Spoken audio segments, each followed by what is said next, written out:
ओम श्री महागणेशाय नमः। नमो शिवाय।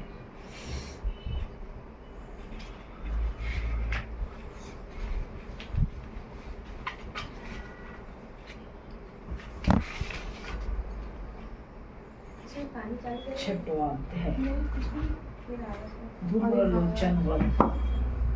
ऋषि ने कहा, देवी के मुख से ऐसी विचित्र बात सुनकर दूत को अत्यंत आश्चर्य हुआ और उसने असुरराज से सारा वृत्तांत जाकर कहा। दूत से ऐसी बात सुनकर दानवराज अत्यंत क्रोधित होकर अपने सेनापति धूम्रलोचन से बोला, धूम्रलोचन, तुम अपनी सेना के साथ अभी वहां चले जाओ और वहां दुष्ट स्त्री के केस पकड़कर घसीटते हुए यहाँ बलपूर्वक लाओ। उसका रक्षक यदि कोई यक्ष, गंधर्व, देवता आदि हो तो उसका भी वध कर डालना। तब ऋषि ने कहा, धूम्रलोचन, अपने स्वामी का आदेश मिलते ही 60,000 दानवों को साथ लेकर उसी क्षण चल पड़ा।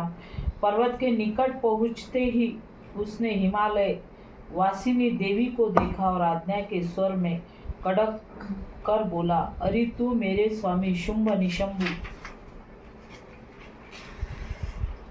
निशंभु के पास अभी चल। यदि तू स्वेच्छा चलने को तत्पर नहीं होगी तो मैं तुझे बलपूर्वक पकड़ कर ले चलूंगा। सेनापति की बात सुनकर देवी ने कहा, तुम राक्षस राज के कहने से यहाँ आए हो और स्वयं भी पराक्रमी हो। इसी समय तुम्हारे साथ विपुल वाहिनी भी है। ऐसी अवस्था में यदि तुम मुझे बलपूर्वक भी ले चलोगे तो मैं तुम्हारा कुछ भी नहीं बिगाड़ सकती। तदंतर ऋषि ने पुनः कहा। देवी का नकारात्मक उत्तर सुनकर धूम्रलोचन वेग पूर्वक देवी की ओर दौड़ पड़ा। तब देवी ने हूँ शब्द का उच्चारण करने के उससे ही ढेर कर दिया। फिर तो वह विशाल सेना एक बार ही देवी पर टूट पड़ी। तत्पश्चात दानवी सेना के साथ अंबिका तीक्ष्ण बाणों, शक्तियों तथा फरसों का युद्ध चलने लगा। इतना देखकर देवी वाहन क्रुद्ध सिंह भी अपने अयालो गर्दन के लंबे बाल को फटकारता हुआ राक्षसी सेना के घुस पड़ा। सिंह ने पूछे को पंजों के खरोद से, कितनों को जबड़ों से तथा कितनों को घरशाई करके दाढ़ों के प्रहार से मार डाला। उस सिंह ने कितने ही राक्षसों का पेट अपने नाखूनों से फाड़ डाला तथा कितनों के सिर को थप्पड़ के आघात से उठा दिया। कितनों की भुजाएं और मस्तक उसने चबा डाले और कितनों के पेट चीर करके अपने अयालों को हराते हुए उसका खून पी डाला। देवी के महाबली सिंह ने क्षण मात्र में ही संपूर्ण असुर सेना का ध्वंस कर दिया।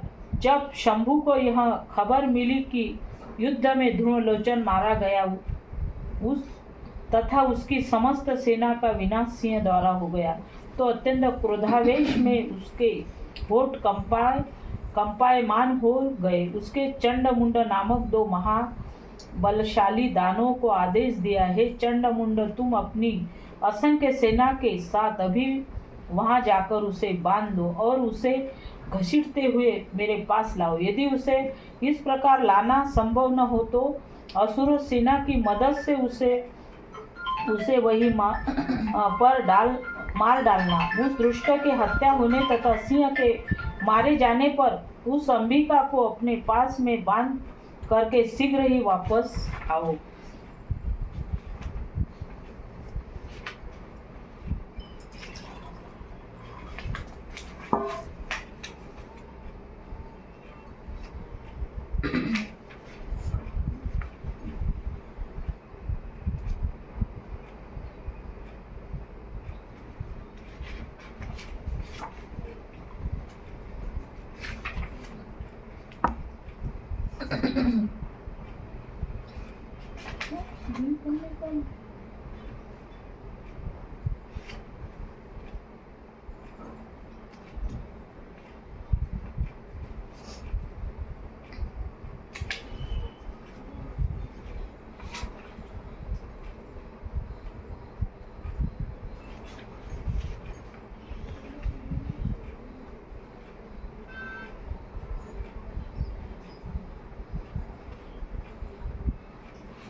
पांचवा दिन स्कंद माता सिंहासनगत नित्य पद्माश्रित कर द्रव्या शुभा दास्तु सदा देवी स्कंद माता यशस्विनी माँ दुर्गा के पांचवें स्वरूप का स्कंद माता कहा जाता है। भगवान स्कंद की माता होने के कारण माँ दुर्गा के इस पांचवें स्वरूप को स्कंद माता के नाम से जाना जाता है।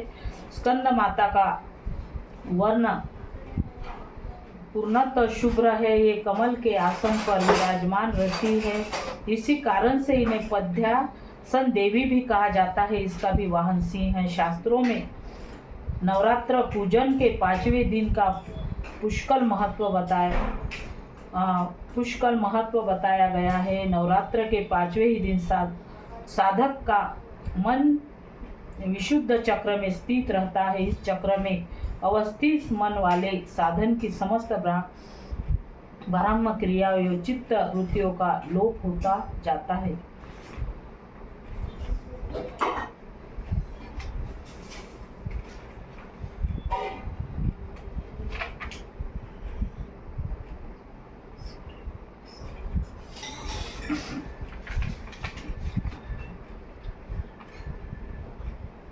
और अभी 6वां अध्याय समाप्त। हमारे गणेश जी भगवान की जय, हमारी माँ दुर्गा की जय, कुल देवता जी माता की जय, भैरवनाथ जी की जय, और हमारी पूर्णिमा की सभी मातेश्रियों, बड़ी जगदम्बा माँ की जय, पूर्णिमा की सभी मातेश्रियों की जय। और घर के खमगांव के पुना के पूरे पृथ्वी पे के गणेश जी का परिवार, शिव जी का परिवार की जय जयकार है। राधे राधे।